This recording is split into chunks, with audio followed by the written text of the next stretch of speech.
রান্না করব সয়াবিন দিয়ে আলু দিয়ে তরকারি। এটা মাংসের মতো বানাবো। পেঁয়াজ কেটে নিয়েছি, এখানে সয়াবিন ভিজিয়ে রেখেছিলাম গরম জল দিয়ে, আর এখানে আলু সিদ্ধ করে নিয়েছি।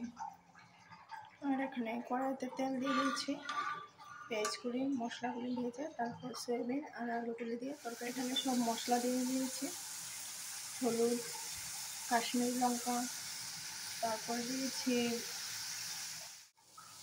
এখানে সব মশলা দিয়ে দিয়েছি।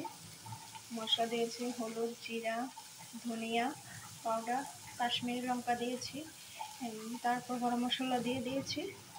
এখন আলু দিয়ে একটু ভেজে নেব, তারপর সয়াবিন। এখানে সয়াবিনগুলিও দিয়ে দিয়েছি। এখন একটু ভাজা ভাজা হয়ে যাবে, তখন গরম জল করে রেখেছি, জলটা দিয়ে দেব।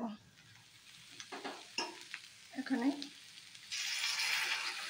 জল দিয়ে দিয়েছি, গরম করে রাখা জল দিলে রান্নাটা ভালো হয়।